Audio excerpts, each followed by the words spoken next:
အခုတက်လာတဲ့မြန်မာအစိုးရအဖွဲ့နဲ့မြန်မာလွှတ်တော်ကိုနိုင်ငံခြားအတိမတ်ပြုမှုရဖို့လိုနေသေးတယ်လို့ပြောတဲ့လူတွေရဲ့ခေါင်းထဲမှာဘာတွေရှိလဲဆိုတော့ကျွန်တော်ဝင်ကြည့်ချင်တယ်။ကျုပ်မြန်မာနိုင်ငံရေးသမားတွေနဲ့ပြည်ပရောက်ပုဂ္ဂိုလ်တွေအကြမ်းဖက်အားပေးတွေက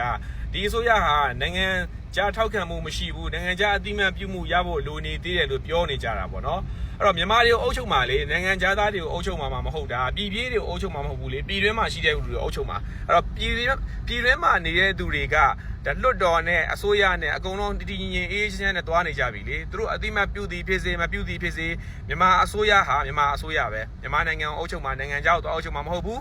ပြီးတော့မြန်မာနိုင်ငံအချုပ်အခြာအာဏာပိုင်နိုင်ငံတနိုင်ငံဖြစ်တဲ့အတွက်ကြောင့်မလို့နိုင်ငံခြားတိုင်းပြည်တစ်ခုခုရဲ့အတိမတ်ပြုမှုဟာလုံးဝမလိုအပ်ပါဘူးမြန်မာနိုင်ငံဟာ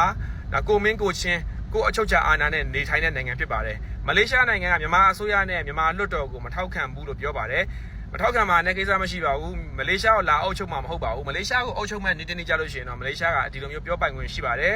မြန်မာနိုင်ငံဟာ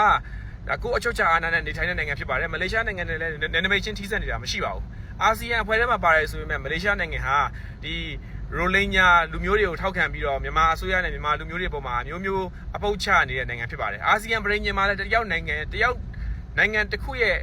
ဒီနိုင်ငံရေးကိုနောက်ထပ်နိုင်ငံတစ်ခုကဝင်မဆွတ်ဖက်ပါဘူးဆိုတဲ့အာဆီယံပြည်ညင်နေနဲ့လည်းဒါလုံးလုံးကြီးစန့်ကျင်နေပါတယ်ဟုတ်ပါတယ်တီမောလက်စတိုင်းလိုမျိုးနိုင်ငံမျိုးဟာမြန်မာနိုင်ငံကနေပြီးတော့တန်ယုံနှင်ထုတ်ခံခဲ့ရပါတယ်เนาะတန်ယုံတန်ဘယ်လောက်မှတော့မရှိသေးဘူးအဲ့တော့မလေးရှားနိုင်ငံဟာလည်းခုလိုမျိုးတွေလုပ်နေမယ်ဆိုရင်မြန်မာနိုင်ငံနဲ့ချစ်ကြည်ရေးဆက်ဆံရေးပြပြသွားနိုင်ပါတယ်ဒါကြောင့်မို့လို့တနိုင်ငံနဲ့တနိုင်ငံချစ်ကြည်ရေးပြပြစေမယ့်ကိစ္စမျိုးတွေကိုမလေးရှားဟာမလုပ်သင့်ပါဘူးမလေးရှားကသာအတိမတ်ပြုတယ်မပြုတယ်ပြောနေတာပါအိန္ဒိယလိုမျိုးအင်အားကြီးနိုင်ငံတွေတရုတ်လိုအင်အားကြီးနိုင်ငံတွေရုရှားလိုမျိုးအင်အားကြီးတဲ့နျူကလ িয়ার ပိုင်တဲ့နိုင်ငံတွေတောင်မှပဲမြန်မာအစိုးရကိုအတိမတ်ပြုပြီးသားဖြစ်ပါတယ်ဝမ်းသာဂုဏ်ယူကြောင်းတဝန်လွှာတွေလည်းပေးပို့ထားပြီးသားဖြစ်ပါတယ်မြန်မာနိုင်ငံမှာရှိတဲ့အရက်ဖက်အဖွဲ့အစည်းတွေဘာသာရေးအဖွဲ့အစည်းတွေเนาะ